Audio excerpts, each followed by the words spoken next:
Earth does not misname me. I was never confused about who I loved, but a remarkable number of people were confused for me.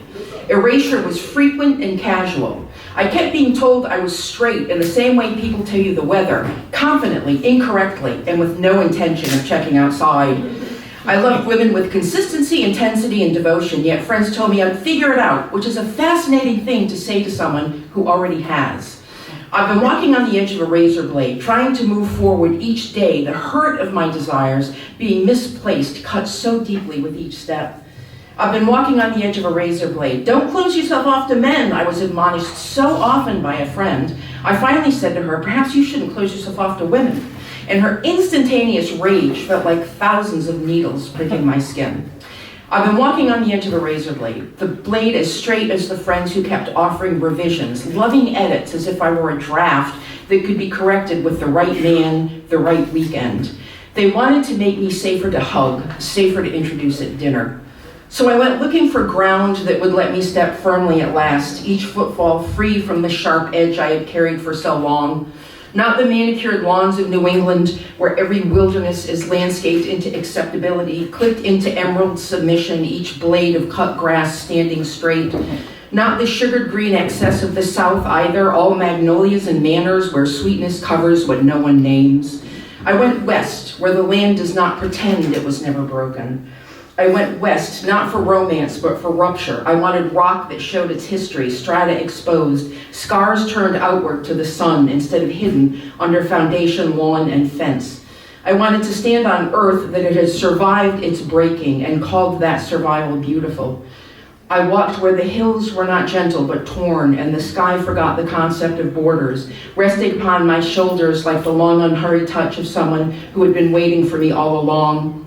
In the West, I felt something shift. I found myself thinking in geological terms, that fault lines are not flaws in the Earth's character, but signs of movement, of history, of forces too passionate to remain still. In the torn-open cathedral of the Badlands, jagged ribs of stone rise from the prairie like the structure of a vast fractured nave. Clay buttresses lift toward an unroofed vault of sky. The sun pours down through invisible clerestories and fills the aisles with the drifting incense of dust. And it was in that wild church where the wind is the only organ and the sky the endless dome that I felt something in me come unbound, refusing the tidy symmetry of gentler places. And it was in that vast and unfinished sanctuary that I knew my queerness was not a flaw in the design, but the design itself.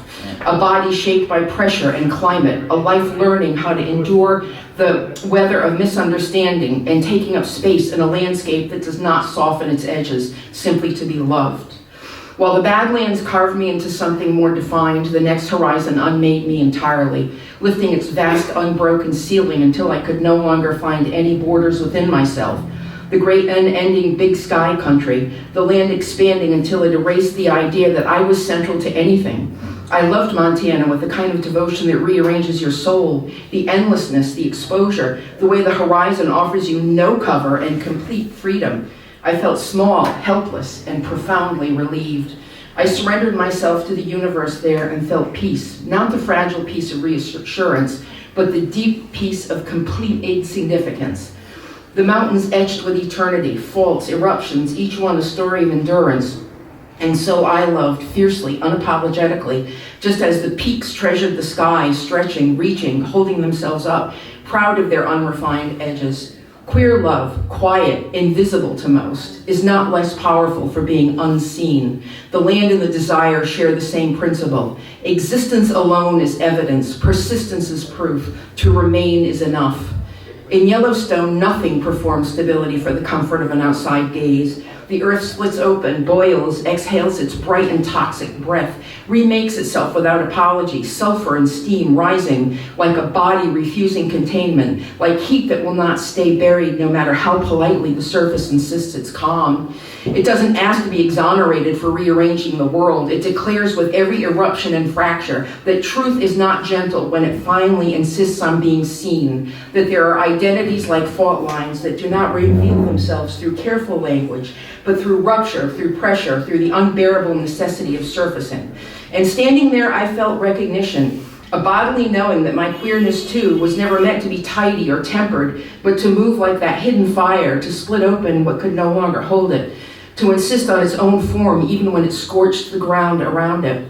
Because I had been asked to smooth myself into something consumable, to quiet the heat, to translate my truth into something that would not alarm, Yellowstone taught me that there's integrity in honoring the rupture and letting the self emerge as it might, undeniable, volatile, luminous, and no longer containable.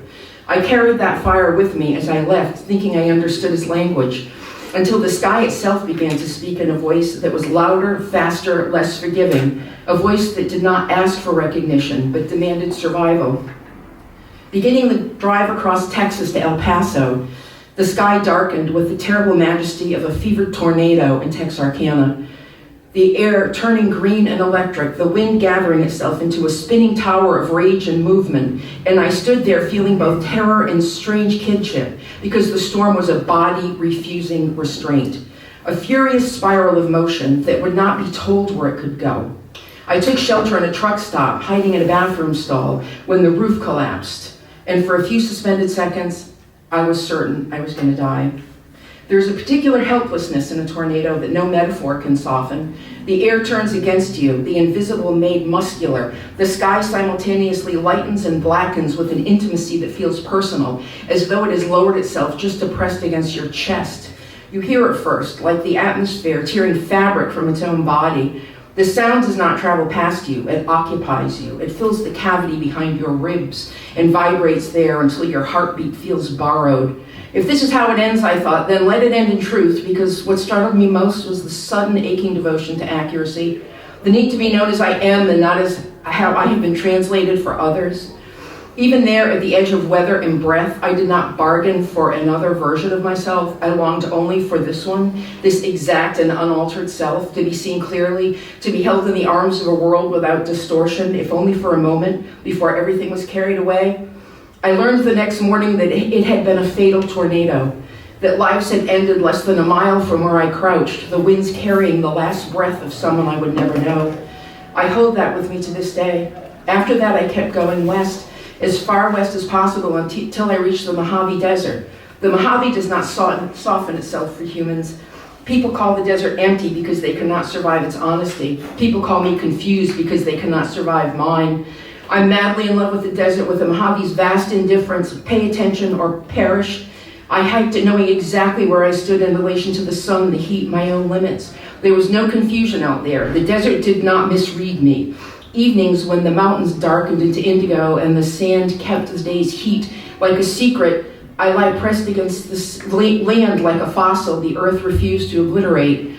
In that suspended hour, I am neither absence nor exception, only mineral in existence, a quiet persistence beneath an extravagant sky. In the Mojave, I am not reduced by scale or silence, I am carried within it. And then the earth spoke all at once. At Mount St. Helens, I stood where the peak had once torn itself open in a single incandescent sentence, where forests lay down like fell dominoes for miles and miles, and I thought, yes, this is how it feels to break the surface of a life that tried to keep you buried, to erupt without excuse, to scatter the old woods of silence and watch the light rush in. The blast that shattered it was described as devastation, but I saw a striking landscape that did not conceal its rupture, it amplified it. I have made many pilgrimages to Mount St. Helens, my soulmate, returning to a break in the earth that refused to stay quiet. I loved it for that, for the way it did not apologize for what it had matured to become, and because growth was not mistaken for regret. There was something sacred in this, the quiet resolution of staying true to who you are, even when the world wants you to move differently. In the West, where mountains collapse and reform, and the ground breathes fire without shame, I recognized something I had not been shown in New England, that rupture is generative, that isolation can precede revelation, and that wildness is not the opposite of belonging, but sometimes its truest form. Somewhere along the way, I stepped onto ground that did not cut me back. Queerness, I came to understand, is a disciplined devotion, the work of remaining legible to yourself, even when the world keeps misnaming the shoreline and insisting you are temporary. It is the practice of knowing yourself beyond correction, the act of inhabiting yourself without apology and refusing to be made smaller than who you are. It is the quiet persistence of joy, and for the first time, I felt elemental. So.